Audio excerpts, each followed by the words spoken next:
మన రక్షకుడు ఛానల్ వీక్షిస్తున్న మీ అందరికీ ప్రభు పేరిట శుభములు. ప్రపంచం మళ్లీ నెత్తురోడుతోంది. మేము శాంతి ఒప్పందం చేస్తున్నాం, ఇక యుద్ధం ఆగిపోయింది అని ప్రపంచ దేశాలు సంబరపడుతున్న క్షణంలోనే మిసైల్స్ రాలిపడ్డాయి.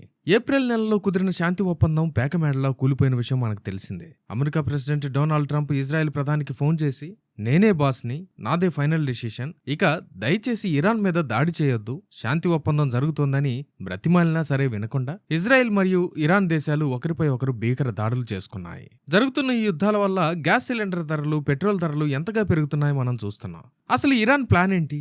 ఈరోజు ఈ వీడియోలో మనం ఒకప్పుడు ఇరాన్ ఆర్మీలో ఐఆర్జీసీలో సూసైడ్ బాంబర్గా పనిచేసి ఇప్పుడు యేసుక్రీస్తుని తెలుసుకున్న ఒక మాజీ సైనికుడు ఇరాన్తో శాంతి ఒప్పందం ఎప్పటికీ జరగదు, అది 100% ఫెయిల్ అవుతుంది అని పచ్చి నిజాలను బయటపెట్టాడు. వాటిని ఈ వీడియోలో మనం వివరంగా తెలుసుకుందాం. అసలు గడిచిన 24 గంటల్లో ఏం జరిగిందో సింపుల్ గా ఒకసారి చూద్దాం. ఏప్రిల్లో కుదిరిన శాంతి ఒప్పందం కేవలం ఇరాన్, ఇజ్రాయెల్ వరకే పరిమితమైంది. కానీ ఇజ్రాయెల్ పక్కనే ఉన్న లెబనాన్ దేశంలో దాక్కున్న హెజ్బుల్లా ఉగ్రవాదుల మీద ఇజ్రాయెల్ దాడులు చేస్తూనే ఉంది. జూన్ 7వ తేదీన ఇజ్రాయెల్ ఎలాంటి వార్నింగ్ ఇవ్వకుండా బీరూట్ నగరంలో భయంకరమైన దాడులు చేసింది. ఇది చూసి ఇరాన్కి కోపం వచ్చింది. మా మిత్రుల మీద దాడి చేస్తారా, ఇది రెడ్ లైన్ దాటటమే అని వార్నింగ్ ఇచ్చి ఇజ్రాయెల్లోని నెవాటిమ్ మరియు టెల్నోఫ్ అనే అతిపెద్ద ఎయిర్ బేస్లపై బాలిస్టిక్ మిసైల్స్ వేసింది. మరి ఇజ్రాయెల్ ఊరుకుంటుందా? ఇజ్రాయెల్ ప్రధాని నెతన్యాహుకు అమెరికా అధ్యక్షుడు ట్రంప్ ఫోన్ చేసి దాడి చేయొద్దని చెప్పాడు. ట్రంప్ ఫైనాన్షియల్ టైమ్స్ పత్రికతో మాట్లాడుతూ, నిర్ణయాలు తీసుకునేది నేనే, నెతన్యాహు కాదు, అతడు నేను చెప్పిన దానికి తలవపాల్సిందే అని గర్వంగా చెప్పాడు. The Israeli Prime Minister Benjamin Netanyahu said his forces are not leaving Lebanon. That is a sticking point. Who did he tell that to you? He said it publicly in Israel. Well, we're going to take a look at it. Well, what would you do to make sure that he doesn't? Well, I'm not going to tell you what I'm going to do, but it gets solved. I'm a problem solver. I get problems solved real fast, including with Bibi. Go ahead. అయినప్పటికీ Trump మాటలను Israel లెక్క చేయలేదు. Iran దాడి చేసిన గంటల వ్యవధిలోనే ఇరాన్లోకి దూసుకెళ్లి మహషహార్లోని అతిపెద్ద petrochemical complex ను బాంబులతో పేల్చేసింది. ఇరాన్ రాజధాని టెహరాన్లో పేలుళ్లు జరిగాయి, విమానాశ్రయాలు మూతపడ్డాయి. మరోవైపు యెమెన్ దేశంలోని హౌతీ ఉగ్రవాదులు రంగంలోకి దిగి ఎర్ర సముద్రంలో ఇజ్రాయెల్ నౌకల ప్రయాణాన్ని పూర్తిగా బ్యాన్ చేస్తున్నామని ప్రకటించి మిసైల్స్ వదిలారు. మరి ఈ యుద్ధం ఎందుకు జరుగుతోంది? ఎందుకు ఎవరూ వెనక్కి తగ్గడం లేదు? దీని వెనుక ఉన్న ఒక భయంకరమైన సాతాను కుట్రను ఒక మాజీ ఇరాన్ సైనికుడు, ఫార్మర్ ఐఆర్జీసీ సోల్జర్ ప్రపంచానికి చెప్పాడు. When I was 19 years old, being bred, raised, trained to be the sacrifice for the sake of Allah, to die for the sake of Allah. And then Israel, America, and Iran war. Some of you call it Iran. It's true, Iran. So, praise the Lord. So let me show you where I come from. Next slide, please. So this is the country I come from. I'm going to walk to the TV. Sooner than later, I can't stand here and be like one of those stoic preachers of. So this is the country I come from. The greener it is, more Shia Muslims live there. This is super important for you to understand. The greener it is, more Shia Muslims. There are two major sects in Islam, Shia Muslims and Sunni Muslims. Sunnis are the majority, Shias are the minority, but Iran is the one nation that is ruled by Shia Islam, by Shia Muslims. The star is the city I come from. And then if you look, I had to draw Israel for you, the borders, and put its name there because this map is from Pew Research. They decided not to put the Israel in there. So today in our time, Mark Twain said, if you watch the news, if you read newspaper, you're misinformed. If you don't, you're uninformed. My goal is to fix that a little bit today, that you have a bigger perspective, better perspective. They call Israel, look at that nation, how small it is, how narrow it is. We were there in January. You can go from all the way south to all the way north in about 5 to 6 hours through traffic. So that nation, they call it the occupier these days. Have you heard that? The Zionist occupier are taking over the world. Look at it. If they're doing the occupation, they're doing a horrible job. Go to the next slide for me, please. Thank you. This is the map of the Islamic world. The map of the Islamic world. That nation, if you could even see it, I had to draw an arrow and put the name. That's Israel. In the midst of the one world government of Islam. Islam believes in one world government. They believe in taking over the world. They believe that we have a caliphate and one Muslim man will rule the whole world, and that is their world right now, and the only, brothers and sisters, the only nation that hasn't been Islamicized or taken over or occupied or colonized, however you want to say it, is Israel in Middle East now. అది నేను మీకు వివరంగా చెప్తాను, జాగ్రత్తగా వినండి. ఆయన తన 19వ ఏటనే Iran సైన్యంలో చేరాడు. ఉగ్రవాదిగా, సూసైడ్ బాంబర్గా ప్రాణత్యాగం చేయడానికి బ్రెయిన్ వాష్ చేయబడ్డాడు. ఆయన ఏమంటున్నాడంటే, మీరు టీవీల్లో చూసే న్యూస్ అంతా అబద్ధం. అసలు ఇరాన్ ఇజ్రాయెల్ని ఎందుకు ద్వేషిస్తోందో తెలుసా? వాళ్లకు భూమి అక్కర్లేదు. వాళ్ళ అసలు టార్గెట్ ఏంటో తెలుసా? ఒకే ప్రపంచ ప్రభుత్వం.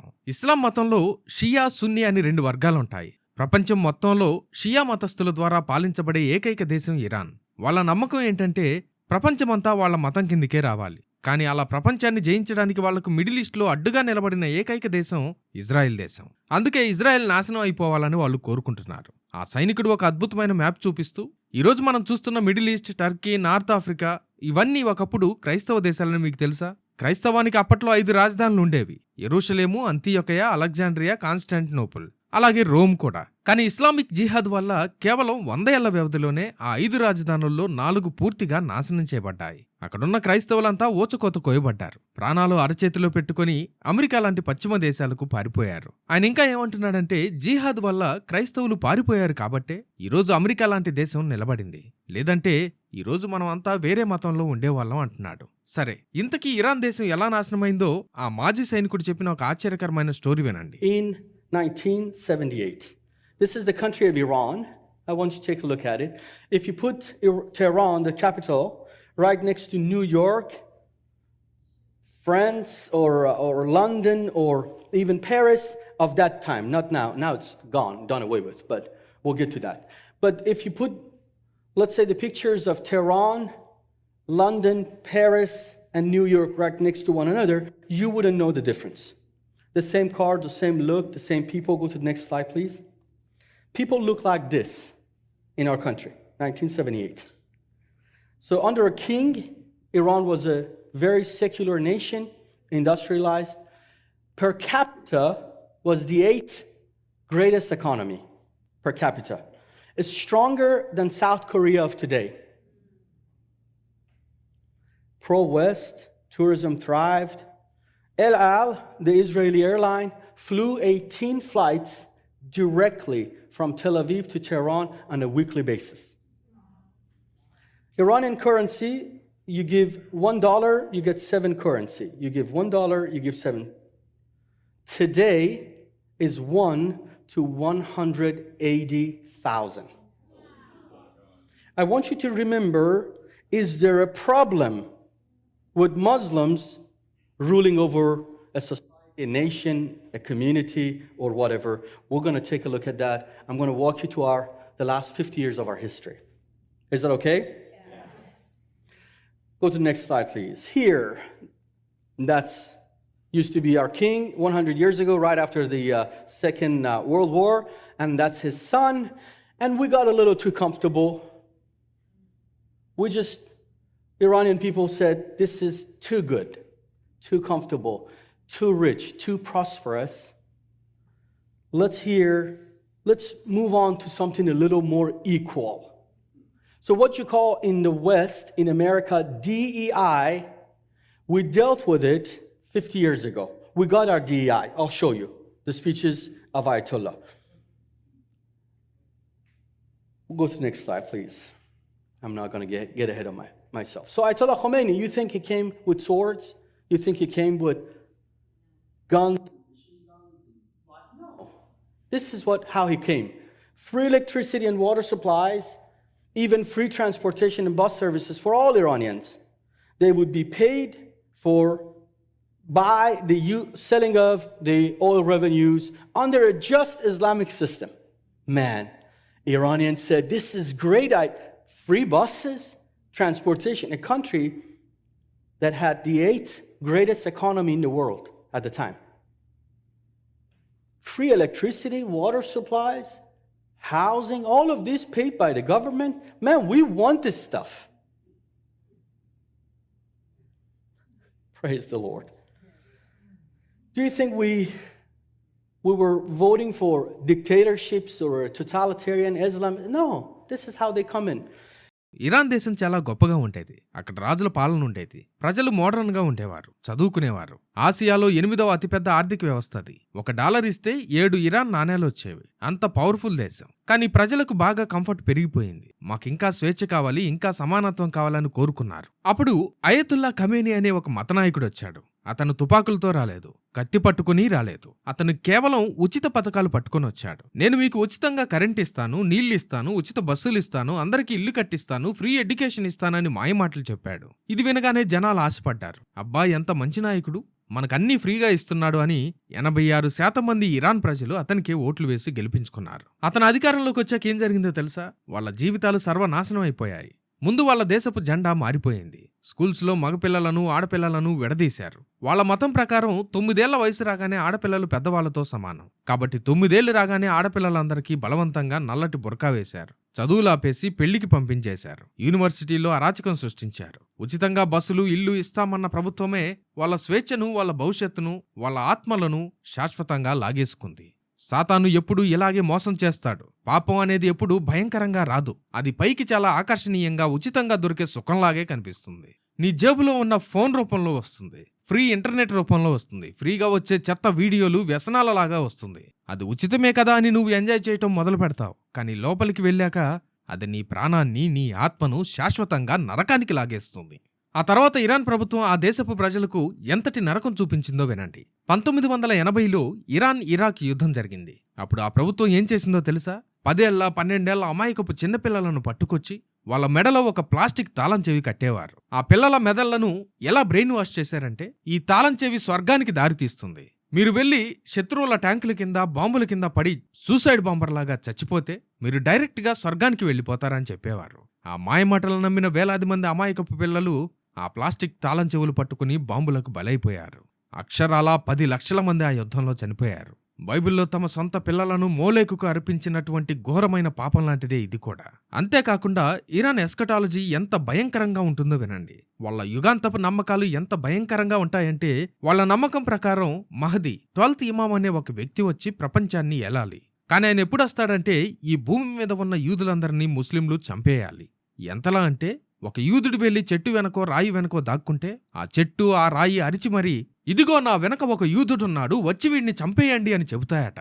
అలా భూమి మీద యూదులు పూర్తిగా అంతమైపోతేనే తమ రక్షకుడు వస్తాడని వాళ్ళు బలంగా నమ్ముతున్నారు. అందుకే అక్టోబర్ 7న హమాస్ ఉగ్రవాదులు ఇజ్రాయెల్లోకి చొరబడి పిల్లలను, మహిళలను దారుణంగా ఊచకోత కోసినప్పుడు మా యుగాంతం వచ్చేస్తుంది అని ఇరాన్లో సంబరాలు చేసుకున్నారు. వాళ్ళ టార్గెట్ ఇజ్రాయెల్ను మ్యాప్లో లేకుండా చేయటం. ఇరాన్ నుండి Iraq, Syria, Lebanon and Yemen మీదుగా ఇజ్రాయెల్ చుట్టూ ఒక యాక్సిస్ ఆఫ్ రెసిస్టెన్స్ అనే ఉగ్రవాద వలయాన్ని ఇరాన్ సృష్టించింది. అందుకే ఆ మాజీ సైనికుడేమంటున్నాడంటే, ఇరాన్ వాళ్లకు కావాల్సింది శాంతి కాదు, యూదుల రక్తం. వాళ్లతో చేసే ఏ శాంతి ఒప్పందమైనా 100% ఫెయిల్ అవుతుందని తేల్చి చెప్తున్నాడు అతను. ఇరాన్ ప్రభుత్వం అమెరికా మీద ఎంత ద్వేషం పెంచుకుందో మీకు తెలుసా? 1979లో అమెరికా ఎంబసీని ఆక్రమించి 52 మందిని బందీలుగా చేశారు. 83లో లెబనాన్లో బాంబు పేలుళ్ల ద్వారా 241 మంది అమెరికా సైనికులు చనిపోయారు. ఇరాక్లో 600 మందిని చంపారు. ఇరాన్ పార్లమెంట్లో ప్రతిరోజు death to America, death to Israel అని నినాదాలు చేస్తూ జెండాలు తగలబెడతారు. అయితే ఇక్కడ ఇంకొక విషయం ఏంటంటే, ఇరాన్లోని సొంత ప్రజలకు ఈ ప్రభుత్వం అంటే ఇష్టం లేదు. 2020లో ఇరాన్ ప్రజలు ప్రభుత్వానికి వ్యతిరేకంగా రోడ్ల మీదకు వచ్చి ధర్నా చేశారు. అప్పుడు ఆ ప్రభుత్వం ఏం చేసిందో తెలుసా? కేవలం 2 రోజుల్లో 3500 మంది సొంత ప్రజలను నడి రోడ్డు మీద కాల్చి చంపేసింది. అసలు గుండెలు పిండేసే నిజం ఏంటంటే, ఆ చనిపోయిన వాళ్ళ తల్లిదండ్రులు హాస్పిటల్స్ లో శవాల కోసం వెతుకుతుంటే ఆ ప్రభుత్వం వాళ్ళను పిలిచి, మీ పిల్లలను చంపటానికి మేము వాడిన బుల్లెట్ల ఖర్చు మీరు కడితేనే వాళ్ళ శవాలను మీకిస్తామని డిమాండ్ చేశారు. ఎంత కిరాతకమో చూడండి. అయితే ఇక్కడే దేవుని అద్భుతమైన మాస్టర్ ప్లాన్ ఉంది. దేవుడు ఇరాన్ గురించి బైబిల్లో ముందే రాసిపెట్టాడు. బైబిల్లో ఇరాన్ పాత పేరు ఏలాము. ఇర్మియా గ్రంథం 49వ అధ్యాయంలో దేవుడు ఒక ప్రవచనం చెప్పాడు. ఏలాములో నా సింహాసనమును ఉంచెదను, అంత్య దినములలో ఏలాము చెరను నేను తిప్పి రప్పించెదను. ఈరోజు ప్రపంచంలోనే అత్యంత వేగంగా పెరుగుతున్న చర్చ ఎక్కడుందో తెలుసా? ఆ ఇరాన్లోనే. అక్కడ బైబిల్ పట్టుకుంటే చంపేస్తారు, జైల్లో పెడతారు. అయినా సరే వేలాది మంది ఇస్లాం మతాన్ని వదిలేసి రహస్యంగా ఇళ్లల్లో చర్చీలు పెట్టుకుని యేసుక్రీస్తును ఆరాధిస్తున్నారు. దేవుడు ఆ దేశ ప్రజలను ఎంతగా ప్రేమిస్తున్నాడో చూడండి. ఆ మాజీ సైనికుడు ఒక అద్భుతమైన సాక్ష్యం చెప్పాడు. వాళ్ళు రహస్యంగా ఇరాన్ వీధుల్లో రాత్రిపూట Bibles పంచుతున్నారట. For centuries, the Iranians, the Persians, the Muslims have been very closed to the gospel, to Christianity, to the message of Christ.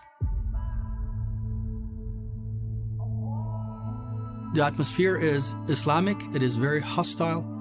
To follow Christ in Iran, especially if you're a Muslim who has abandoned Islam to follow Christ, that costs you everything, even your life. Having a Bible is illegal. You cannot buy, print, or download Bibles. If you're caught with one, your life is in absolute danger and they can kill you. The way that we're evangelizing mass Bible distribution that we do in the neighboring countries of Iran, if we do it inside Iran, we probably would last about 5 to 10 minutes and we would be trampled upon, killed, or thrown in prisons for the rest of our lives. But these believers, they know the cost. Many of our team members, these Iranian believers, they live inside Iran, but knowing the cost, they join us, they love on their people, sharing the gospel with them and give them a Bible.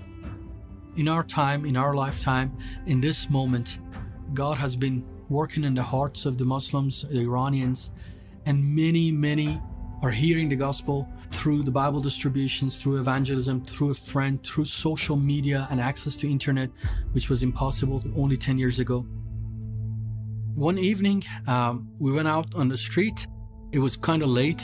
It was past 10 p.m. We don't go out usually that late, but that evening I had this unction, I had this pull from the Lord to go on the street. And we packed up our backpacks and our bags with Bibles. It was just one of those windows of heaven that was opened in that evening. We went through about 250 Bibles in about 45 minutes.